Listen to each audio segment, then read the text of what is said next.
بسم اللہ الرحمن الرحیم۔ السلام علیکم۔ آج کی ہماری کہانی کا نام ہے عمر و عیار اور الزام جادوگر۔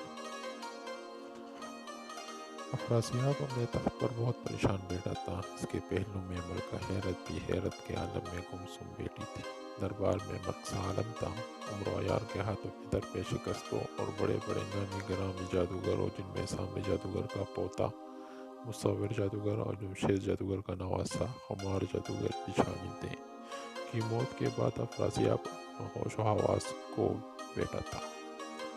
وہ اس حد تک پاگل ہو چکا تھا کہ اس نے اپنے وزیر، باتدبیر، باغبان جادوگر اور سرسر عیارہ کو بھی دھکے دے کر دربار سے نکلوا دیا تھا، اور ان کی واپسی کے لیے شرط رکھی تھی کہ اگر عمر و عیار کا مستقل حل ڈھونڈے بغیر دربار میں واپس آئے تو افراسیاب انہیں خود اپنے ہاتھوں سے قتل کرے گا۔ دربار سے نکلنے کے بعد باغبان جادوگر اور سرسر عیارہ پریشان حال پر رہے تھے۔ انہیں سمجھ نہیں آ رہا تھا کہ عمر و عیار جیسی بلا سے وہ کیسے نمٹیں گے۔ اس کے آگے شہنشاہ طلسم جو تو کیا خداوند لقب باختری بھی بے بس ہے۔ اچانک سرسر عیارہ کو ایک خیال سوجا اور وہ کہنے لگی کہ عمرو بھی انسان ہے، تو کیوں نہ انسانوں کے درمیان جا کر کسی ایسے شخص کو ڈھونڈا جائے جو عمر و عیار ہی کی طرح مکار۔ باغبان جادوگر کو بھی یہ خیال پسند آیا اور وہ دونوں فوراً جادو کے زور سے غائب ہو کر انسانی دنیا میں چلے آئے۔ یہاں انہوں نے لوگوں سے کسی ایسے شخص کے بارے میں پوچھنا شروع کیا جو عمر ہی کی طرح عیار ہو اور دشمنوں کو زج کر کے رکھتا ہو۔ ان کی بات سن کر ایک بوڑھے نے کہا کہ ایسا کوئی انسان نہیں، لیکن ملک کے دارالحکومت کے دامن قوم میں ایک جادوگر جس کا نام الزام جادوگر ہے نے اپنا طلسم بنایا ہوا ہے۔ وہ اتنا عیار مکار ہے کہ وہ عمرو کو ایسے شکست دے گا کہ عمرو کو پرانی یاد آ جائے گی۔ اس بوڑھے سے راستہ پوچھنے کے بعد وہ اس طلسم کی طرف روانہ ہوئے۔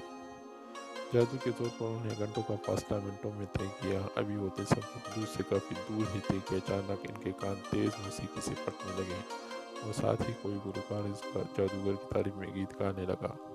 تیز موسیقی کے ساتھ اس گلوکار کی آواز یوں لگ رہی تھی جیسے وہ ماتم کر رہا ہو۔ گانے کے بول کچھ یوں تھے: جب لگائے گا الزام وہ صبح سے لے کر شام، کرے گا سب کا جینا حرام۔ ابھی وہ دونوں اس موسیقی سے ہی پریشان تھے کہ اچانک کئی بطنیاں اور بطنے ان کے ارد گرد ناچنے لگے۔ وہ ناچتے ہوئے ان دونوں کو گندی گندی گالیاں بھی دے رہے تھے اور ساتھ کہہ رہے تھے کہ تم دونوں بک چکے ہو، تم دونوں ملکہ معجبین اور ملکہ بہار سے لفافے دیتے ہو۔ یہ سنتے ہی باغبان جادوگر اور سرسر عیارہ سے پٹا کر رہ گئے۔ گالیاں اور تانے سہتے، علم موسیقی اور ماتم زدہ گلوکار کے گانے کو برداشت کرتے وہ طلسم کی حدود میں داخل ہوئے تو اچانک داروغہ طلسم نمودار ہوا اور سرسر عیارہ کو گندے اشارے کرنے کے بعد بولا: شہنشاہ طلسم تک پہنچنے کا راستہ میرے کمرے سے ہو کر جاتا ہے۔ اس سے پہلے کہ سرسر کچھ کہتی باغبان جادوگر بولا: بسر چشم چلیے، میں آپ ہی کی ساتھ سے شہنشاہ طلسم سے مل لیتا ہوں۔ سرسر یہی انتظار کر لیتی ہے۔ یہ سن کر داروغہ غصیانہ ہو گیا اور کہنے لگا کہ میں تم لوگوں کا امتحان لے رہا تھا، کیونکہ شہنشاہ سے صرف وہی لوگ مل سکتے ہیں جو کردار کے مضبوط ہوں، لیکن ایک بات یاد رکھنا،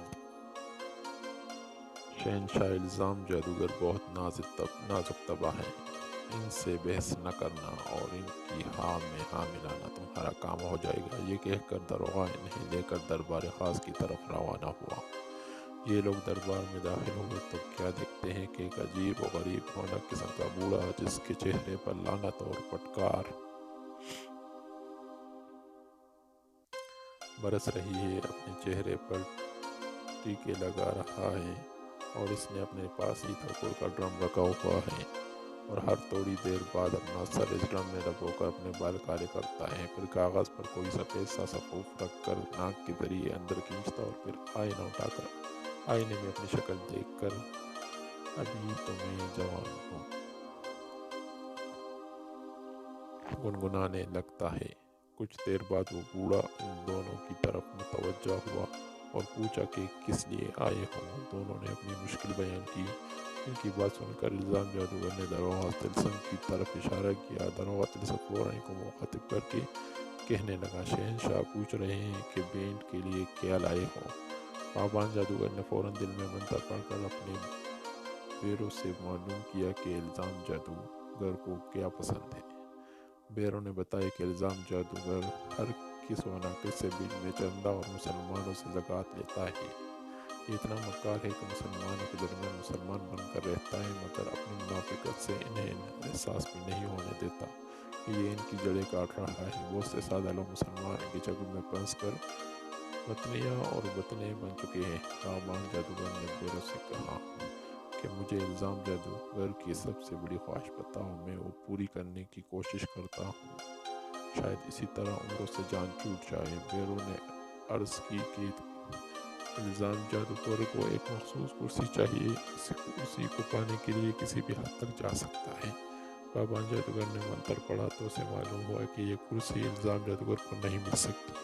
کئی مسلمان بزرگوں نے دعا کر کہ اس کرسی پر کوئی ایسا شخص نہ بیٹھے جس کی زبان کی گندگی سے کوئی بھی محفوظ نہ ہو۔ یہ کرسی مسلمان بزرگ کی دعا کی بدولت صرف اس مسلمان ملک کے حکمراں کے تصرف میں آ سکتی تھی۔ یہ جان کر باغبان کو بہت دکھ ہوا، لیکن اس نے منتر پڑھ کر اس کرسی کی نقل منگوا لی اور اس کرسی پر بیٹھنے والا شخص جس قسم کی شیروانی سے تن کرتا ہے ویسی ہی شیروانی بھی منگوا لی۔ یہ دونوں چیزیں دیکھ کر الزام جادوگر کی باجیں کھل گئی اور وہ فوراً چلا مار کر کرسی پر بیٹھ گیا اور الٹی شیروانی پہن کر کہنے لگا، تم نے میرا دل خوش کر دیا۔ میں عمروں کا وہ حشر کروں گا کہ دنیا یاد کرے گی۔ اگر آپ نے ابھی تک ہمارے چینل کو سبسکرائب نہیں کیا تو ابھی سبسکرائب کریں اور ساتھ میں موجود بیل آئیکن کو بھی پریس کیجیے گا تاکہ ہمارے ہر آنے والی ویڈیو کی نوٹیفکیشن آپ کو بر وقت مل سکے۔ آپ کو آج کی ہماری کہانی کیسی لگی؟ اگر اچھی لگی تو لائک اور سبسکرائب ضرور کیجیے گا۔